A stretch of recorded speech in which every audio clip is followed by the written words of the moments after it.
and develop sense of concern of their well-being from the viewpoint of law of causality. Then perpetrator need more sense of concern than the victim. The victim already experienced one chapter of law of causality closed. The perpetrator side just start another chapter of law of causality. So they have to face negative consequences in long future. So there is sufficient reason to develop genuine sense of concern of their well-being towards perpetrator. So I visualize them. Then also, you see, the practice of take and give. When breathing out, one's own sort of experience of love, compassion, forgiveness, give them. When breathing take, breathing in, their fear, hatred, anger, suspicion, take. Of course, that kind of practice won't help solving the actual problem. But in order to keep one's own mind, this practice immensely helpful. So I do that. But we do have to finish our meeting in just a couple of minutes. But can you today think about the Chinese, the officials, the people, without feeling anger or hatred? I mean, you mentioned somewhere that you've forgiven them, but is that really true? Can you think about it? I mean, after 52 years in...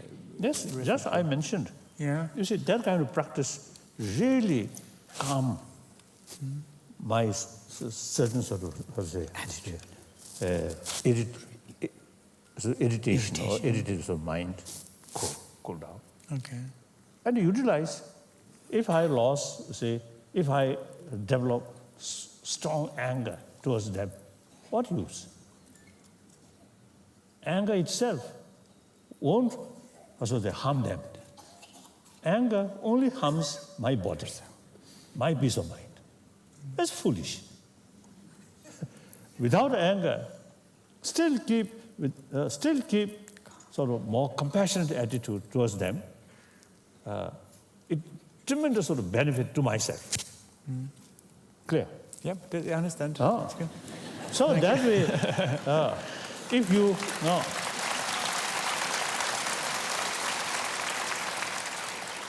even you take some countermeasure without anger, calm mind, analyze the situation thoroughly, then take countermeasure. It will be more effective, isn't it? So use human intelligence, as I mentioned earlier. Use human intelligence, long-term interest, short-term interest. Many destructive emotions are short-sighted, ignorant. So actually, self-destructive, like that. So use human intelligence. Then, when there is some contradiction, long-term interest, short-term interest, intelligence show us long-term interest is more important than short-term interest.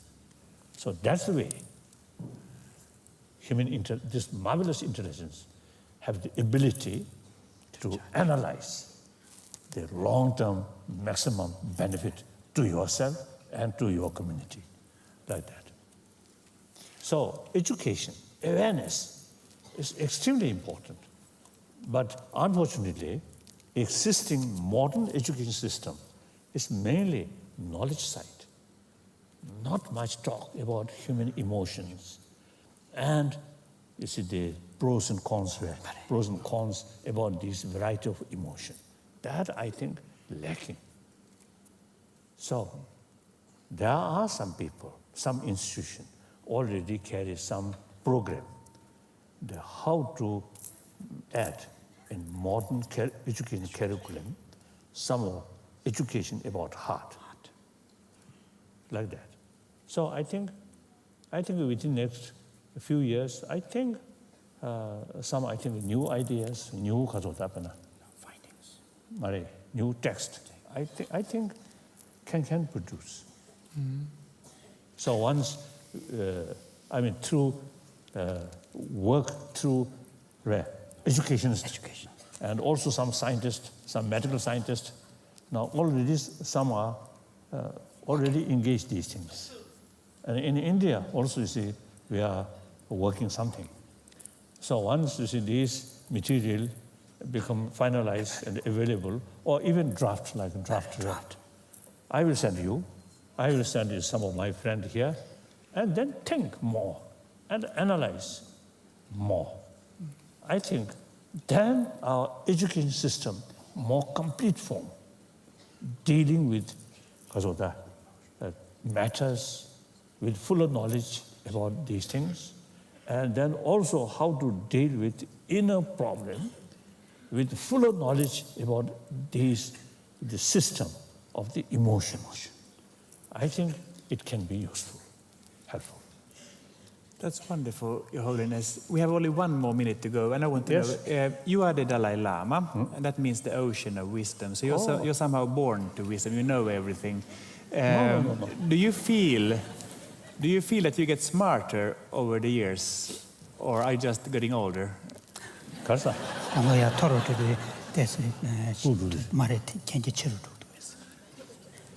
Firstly, I want to make clear or correction the said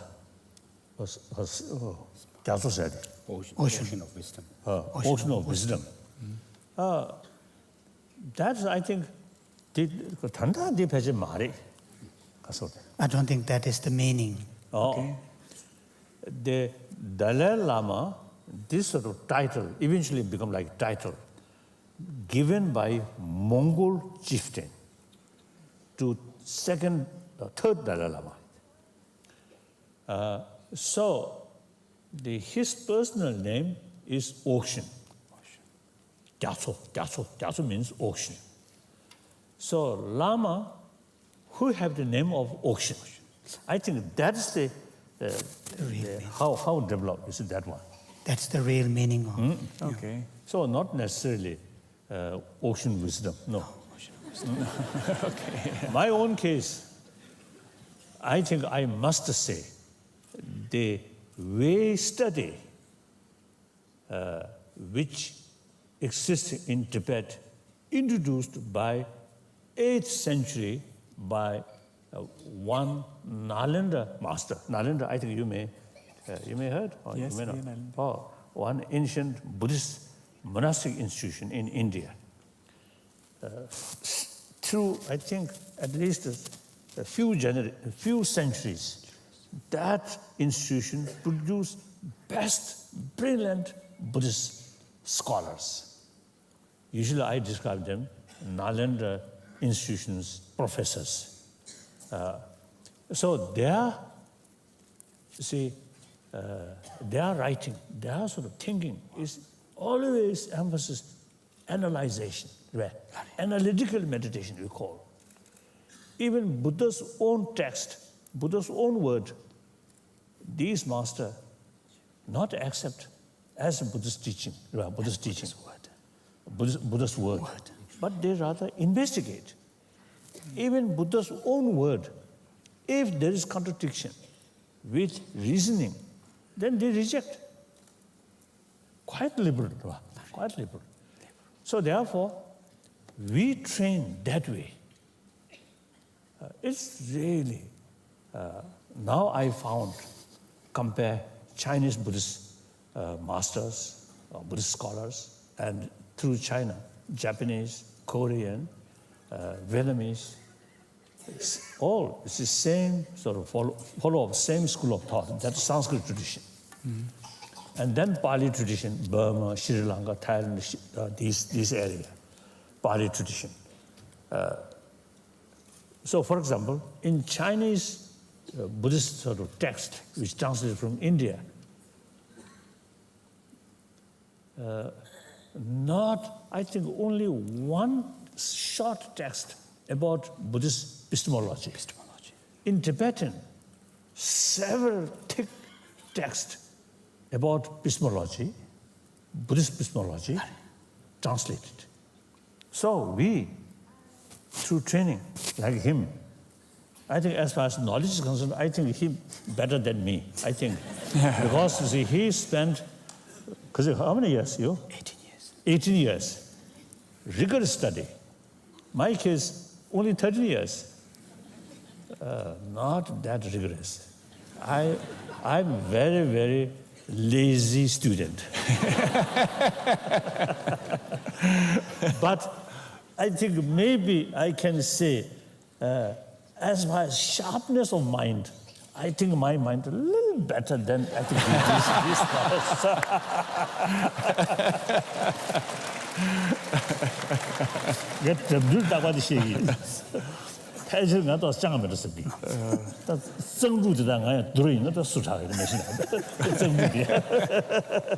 So in any way, so that's through the way of training, not accept easily.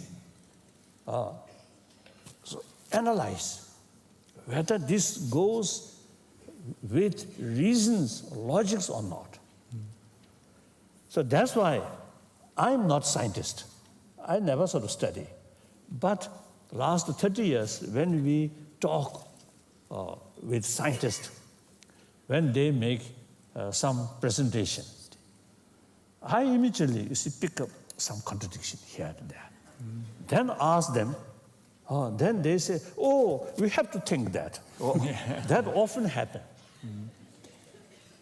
I feel because of way of our training, see, epistemology, right? Epistemology. So, logic, precise sort of definition.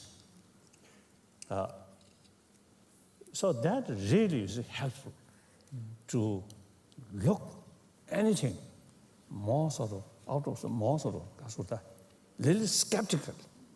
A genuine Buddhist student or Buddhist must be skeptical at the beginning. So skeptical brings question, doubt, question. Question brings analyze or investigation. Investigation brings answer, conviction. So the little skeptical, whatever you see, you heard, oh, what is that reason? What is that implication? That's very important. And then, as you mentioned, getting older and the head becoming more, more bald. Less and less hair means more wisdom.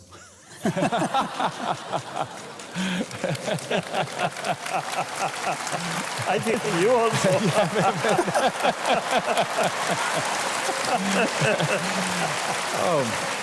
I am sorry, we do have to end this.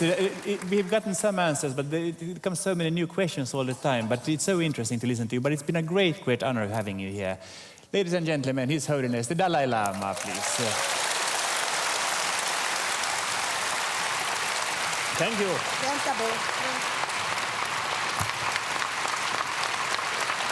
Thank you.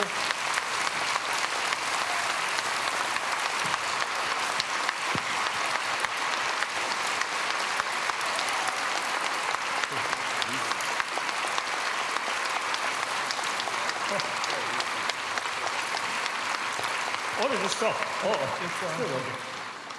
So, I'm really sorry. You see, my explanation or answer too long. No problem. But I think the audience feel okay. Yeah. Oh, yeah. Good. Okay, thank you.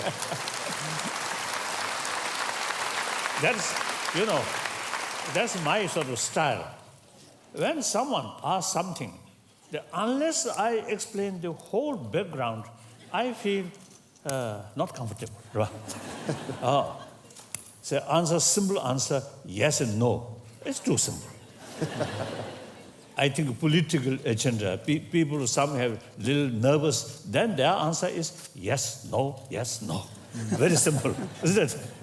But there's nothing to hide. transparent, then I always feel better to explain the whole sort of picture and background like that. So if something goes wrong, apologize. No, it's been marvelous. It's been marvelous. Thank you so much. Thank you.